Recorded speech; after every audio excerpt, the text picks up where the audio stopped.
आपल्या हक्काची वाहिनी मराठी बाणा वृत्तवाहिनी।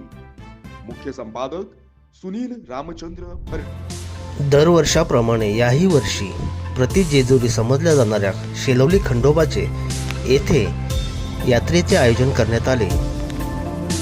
देव मातंडा देव मल्हारी तूच कुलदैवत माझा खंडोबा। देव मातंडा देव मल्हारी तूच कुलदैवत माझा खंडोबा।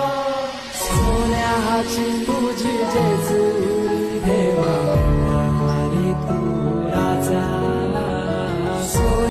आज आम्ही मराठी बाणा वृत्तवाहिनीचे प्रतिनिधी संपादक या खंडोबाच्या पौर्णिमेची यात्रा या भाविकांना काहीकांना असे जागृत देवस्थान म्हणून प्रसिद्धी आहे आणि ठाणे जिल्ह्यातून सर्व लोक या शेलवली गावामध्ये खंडोबाच्या दर्शनासाठी येत असतात आणि त्यांनाही अनुभव आलेले आहेत।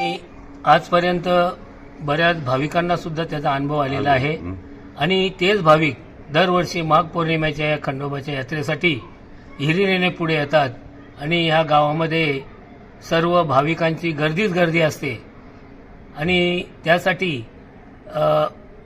दर्शनासाठी बऱ्याच भक्तांचा आटापिटा चालू असतो, पण दर्शन रांगेकडे मध्ये कोणाला घुसू न देता प्रत्येक रांगेमध्ये सर्व भक्त अगदी दर्शन घेत असतात।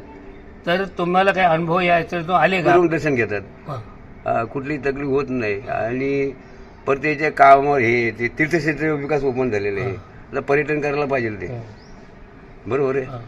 आणि त्याच्यावर हे जे आहे त्या नियोजन कमिटीने त्याचे नियोजन करायला पाहिजे। खंडोबाच्या देवस्थानाच्या यात्रेसाठी अनेक भाविक येतात आणि बरीचशी गर्दी होते, तर यावेळी काही पोलीस संरक्षण वगैरे तुमच्याकडे येत आहे का? हा, पोलीस संरक्षण देतात, दरवर्षी असतो, आम्ही त्यांना अर्ज करतो, आम्ही देतात।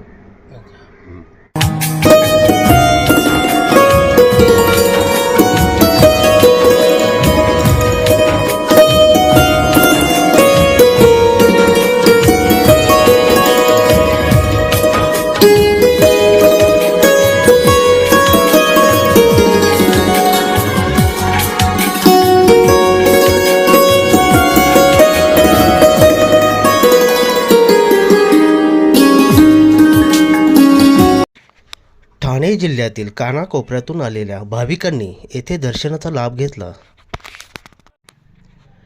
माघ पौर्णिमेला होणाऱ्या यात्रेमध्ये गावातील प्रत्येक घरात प्रसादाच्या रूपाने मटणाचे जेवण दिले जाते।